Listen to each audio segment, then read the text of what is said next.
Hi, is this Mark? Yeah, this is Mark. Hey man, this is Renee with Meadow and Meadow Out. How you doing today? Hi, Renee. How you doing, buddy? I'm good. It's just hot over here, man. Oh yeah. You're in California, right? That's right. Yeah, I'm in Texas, so I'm used to hot too. So I understand what you're saying. Oh, so yeah, you experience heat on a whole different level. Yeah, it's just drenched hot. Oh God, yeah. It's they're saying it's 103 right now. It should reach 110 tomorrow. Yeah. But I feel like I'm just sitting in sweat. Oh man, I hear you. It's one of those days. The whole summer you just stay inside. Dude, I wish my air conditioning worked so I could. Oh my gosh, yeah. So anyway, what we're here to talk about is your new EP coming out, Invisible Monsters. Now, is there a specific reason that y'all decided on that title? We kind of yeah. There's a little bit of a story behind it. Phil, our vocalist, sat down and took in kind of all the songs before he actually had lyrics to them, and he had some rough outlines, but the songs, the instrumentals for the songs were basically done, and he kind of felt something at the time that gave him the inspiration to say, like, okay, these songs feel like they're about inner turmoil, and it feels like they're about something inside you that's always there, whether only you can see it or nobody else can see it, that there's something inside of you that's always bothering and always nagging at you. And he felt like that term became, or that the wording of that became Invisible Monsters. It's these things that everybody has inside them that you can't always show the outside world, but it's always on your mind or it's always bugging you. Yeah. For me, it has a lot to do with like anxiety and depression and things like that. Things that nobody else can see, but you feel it. It's inside you all the time. Right. No, I completely understand. Those are the hardest monsters to actually kind of overcome too. Right. And hopefully, it comes through with the record. And hopefully, it comes through with the music. The way that those songs felt comes through. Yeah. Now, was there y'all decided to go on another EP this time around? Was that intentional because you're working on an album, or are y'all going to do something to where releasing EPs instead of full lengths? You know what? That's such a good question, because we released the first EP because that felt like here's just the establishment of the band. Like, Yeah. we needed to get these songs out, and with the vocalist at the time, it seemed like the good thing. And when that vocalist left, Phil stepped in, and we had a few songs that were ready to go, and it felt like, well, let's just do another EP. Like, it just felt like, we have these songs, we have a new vocalist, like, let's just get these songs out. And then we weren't really expecting to be put on a record label, and we got lucky enough to be put on a record label, and he feels like, let's do, X amount of songs for the next thing. And it feels like at this time, maybe EP is kind of the way to go. Like, I don't know that very many listeners want to digest 12 to 14 songs in one sitting anymore. We can kind of put out EPs a little bit more consistently, where it's like, hey, like, here's 6, 7 ideas that we had over the course of a few months. Let's just get that out and work on the next 6 to 7 ideas, and work on the next 6 to 7 ideas. And it feels like a better machine to keep us moving, rather than like, let's take 2 to 3 years off, write 20 songs, and only 10 of those make the record. Yeah. Yeah, and that may be something that I've known other bands too, that they'll release a single a month, before the whole album drops. And with the attention span that some listeners have, or the instant gratification to where we can just go online and get it right away, an EP may be something to be looking at, to where you can drop one a year, one every few months, instead, like you said, every 2 or 3 years releasing an album. I feel like you said, the attention span of listeners, it can only go so far, and there's so many options right now, dude, and you want to keep people's attention, but you don't want to be begging for it. Yeah. You want to make your art, but you don't want to sacrifice for it. There's got to be a balance, and for us, it felt like, the first thing that we said was like, well, are we making these songs for everybody else, or are we making the songs for ourselves? Like, we got to be happy with the songs first before we can release them to anybody else. Yeah. And it feels like every few weeks I come up with 70 ideas, and not every single one becomes a song, but if I keep on coming up with these ideas, I want to be able to get them out. Right. Now, how do you think this EP compares to Trophy Nation in the evolution of your sound? Oh man, that's a good question. So Trophy Nation came out, and we had a particular vocalist on that one, and he left at kind of a weird time where we were just about to release the record. So I don't feel like Trophy Nation maybe got the attention that it could have, or maybe it didn't get the love that it could have, which is fine. That's just something that happens with being in the. But to go from that to the new record, to Invisible Monsters, it's a new vocalist. These songs, I feel like we kind of sat down and crafted, the sound a little better. I feel like I spent time actually learning songwriting, where with Trophy Nation it felt like I don't know how else to put it, but just like guitar vomit in a way. Like I just threw up all these riffs, Yeah. and hope something worked. Invisible Monsters very much feels like I sat down and took the time to understand A plus B equals C. Yeah. For a song, and hopefully that translates in a way that people like. Yeah, and that was actually one of my other questions, to where listening to your songs, it sounds very chaotic and visceral, but you do have a structure to it. Now now coming in with some years of experience, do you feel that experience has made it easier to construct your song? Man, you got some banger questions, bro. The core. I don't want to say the core, but the lineup of this band, myself, the drummer Kevin, and the other guitarist Eric, we've been in bands together. We've been banged around some other bands together, and each band had a different songwriter. So this Arson Choir was the first one where I kind of took the lead on the songwriting. I think I've learned, what I like and what I didn't like from those bands that we did, where, maybe this is a little bit too structured. Maybe the verse, chorus, verse thing just isn't for me. And going like, not the complete opposite, but just kind of cherry picking on like, oh, well, I like this, and I like this little area, and I like this little section, and I like doing this, and maybe we do this for 30 seconds and don't come back to it. Yeah. So there is chaos, and there is a naturalness to the music.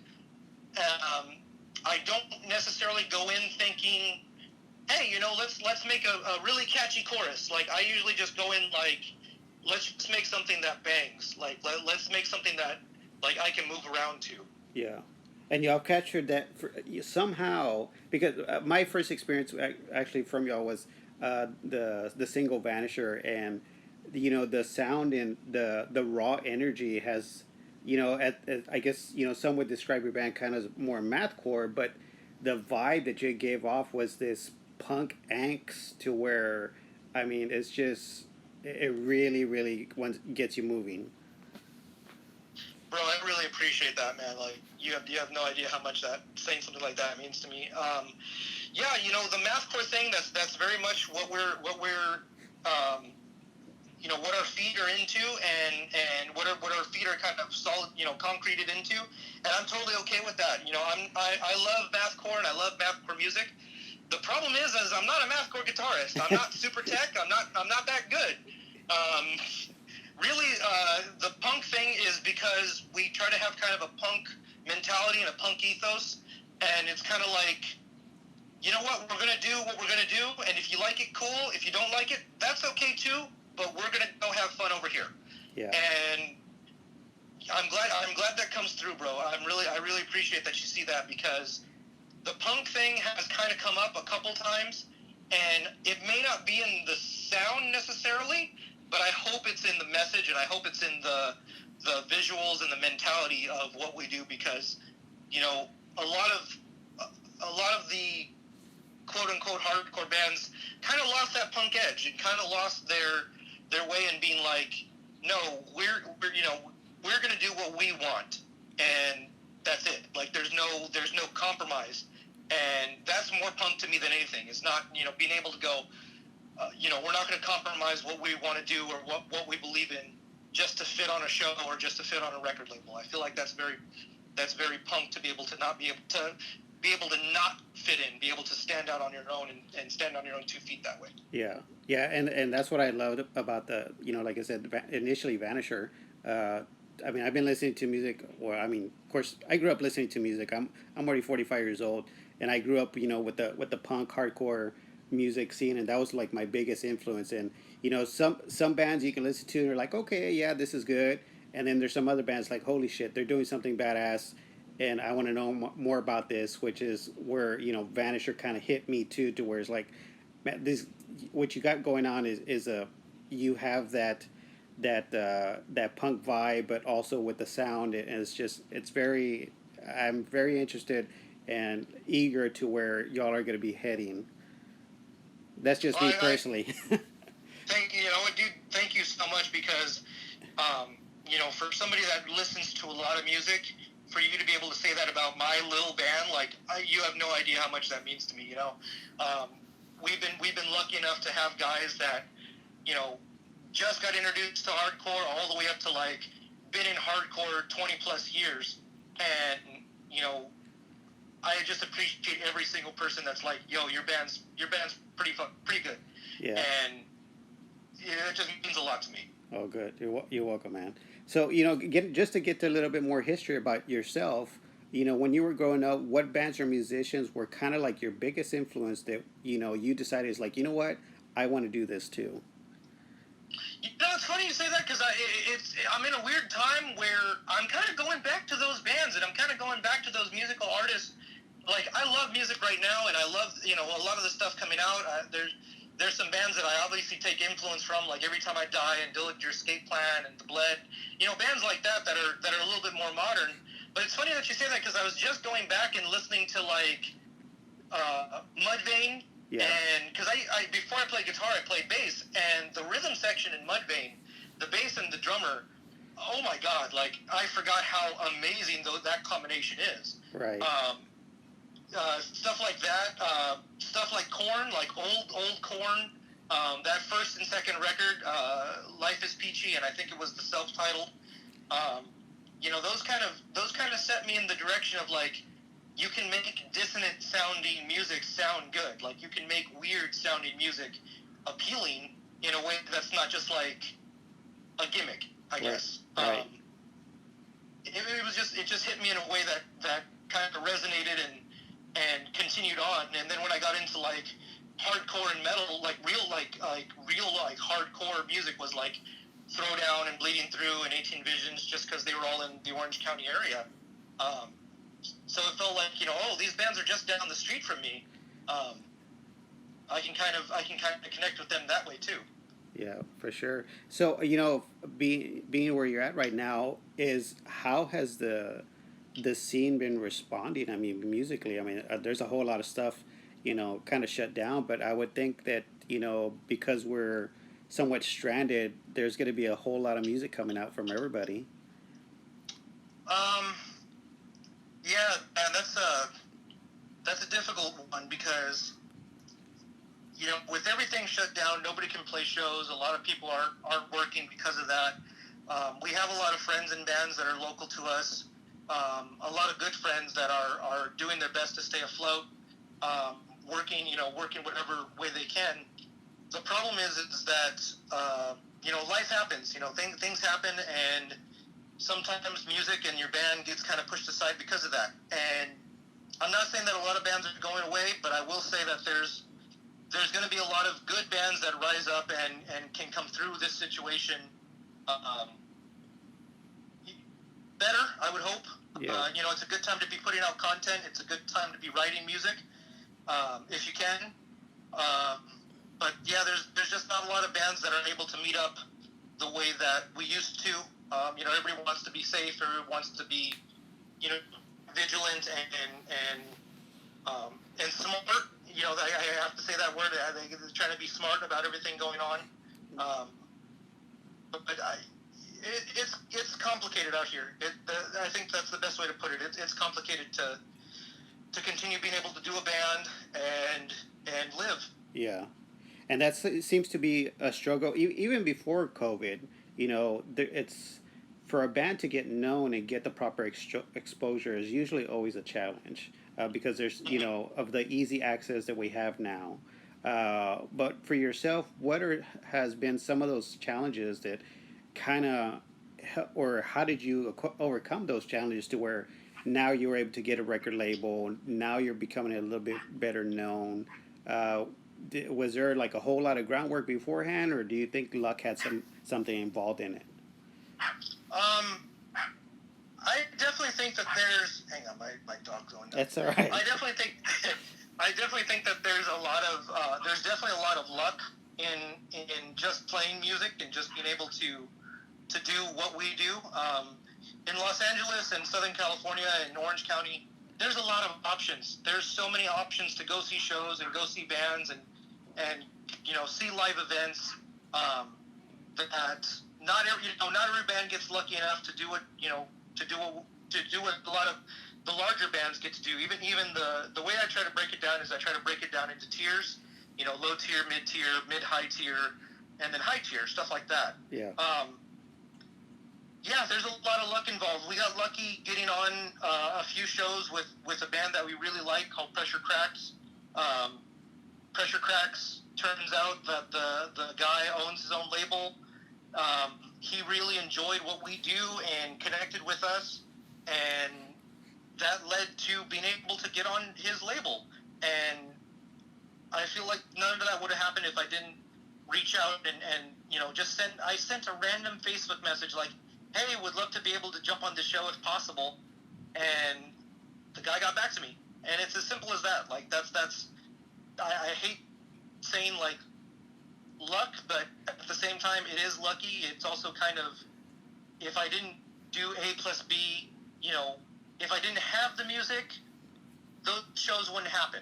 If Right. I didn't make the effort to do this, we wouldn't be in this spot. I wouldn't be here talking to you. Yeah. Yeah, it's definitely luck. It's just putting in a lot of footwork. It's putting in a lot of. For me, what it comes down to, and I don't think a lot of bands want to hear this.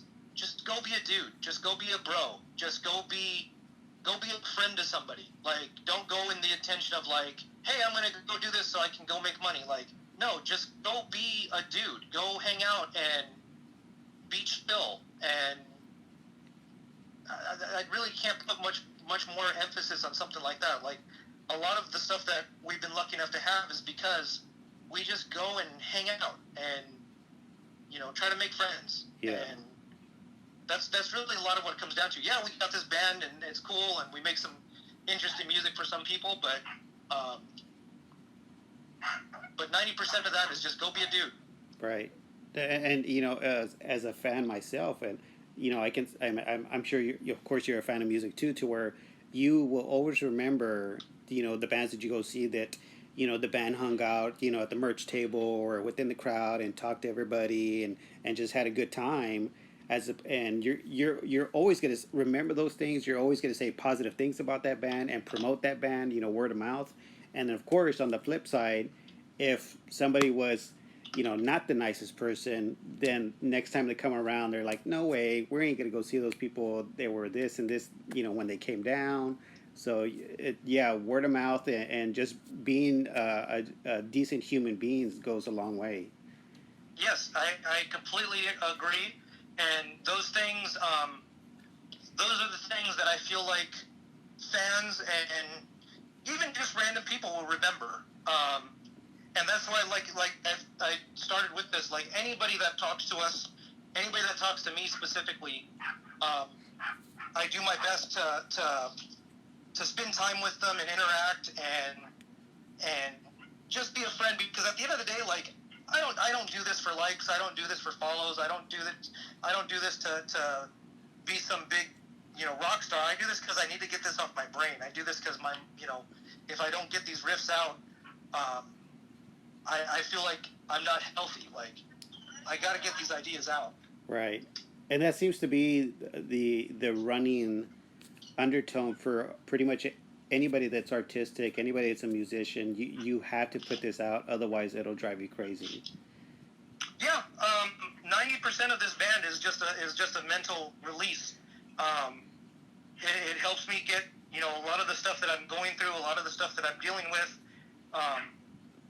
It helps to get all those emotions out, and a lot of the times it's just having something happen and go, okay, like, I can let this eat me alive, or I can grab the guitar and feel a little better for a few minutes.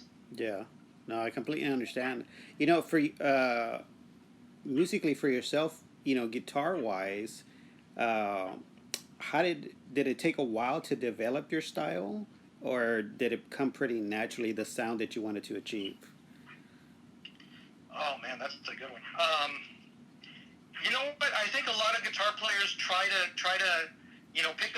they want to pick up the guitar and sound like their favorite guitarist. Of course. And a lot of guys want to pick up the guitar and instantly play Slayer or instantly play Metallica, and that's cool. Like, if that's what you're about, like, that's cool.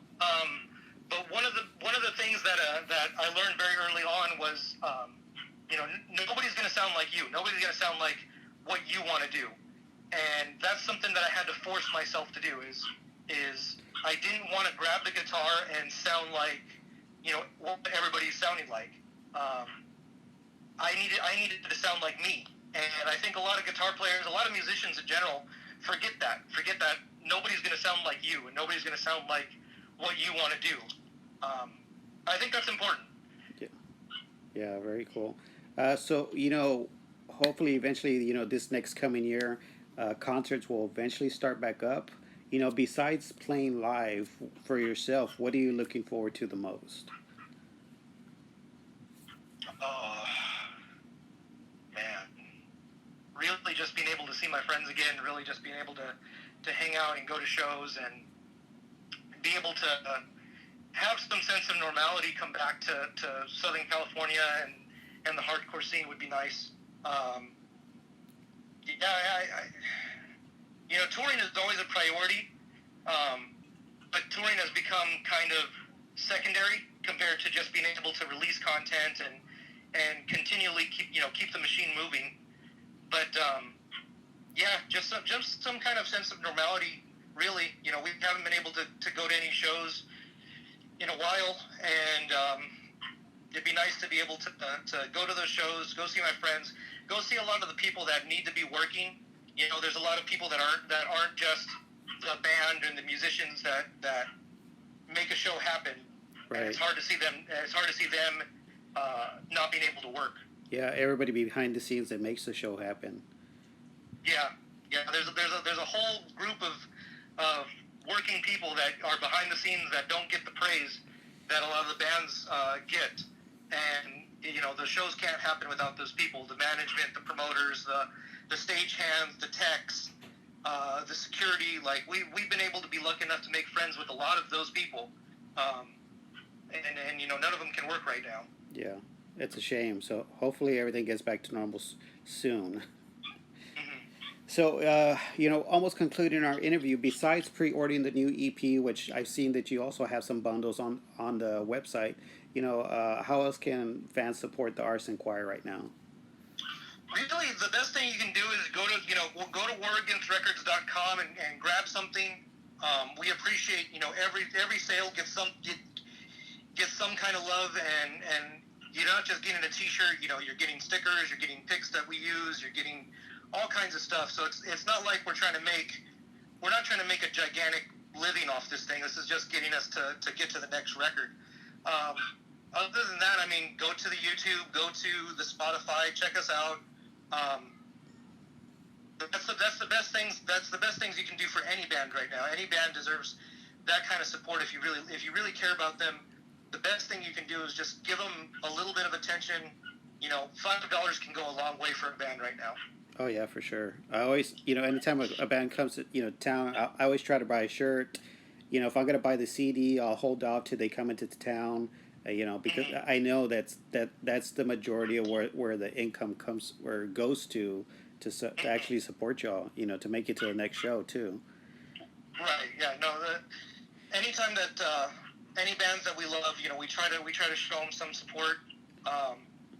In a weird way, the easiest thing a lot of people don't understand, just share it on Facebook, share it on Instagram. That costs you nothing.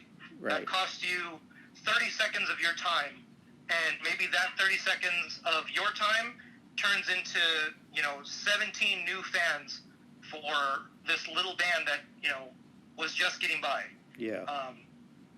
It costs nothing to do a share. Yeah, and they're gonna have a huge impact, which is a good thing. Yeah. Yeah, for sure. Yeah. So, we're on the end note here. Is there anything else that you would like to promote for the band, or any other parting words? No, we're good to go, bro. Check out Invisible Monsters, October 2nd.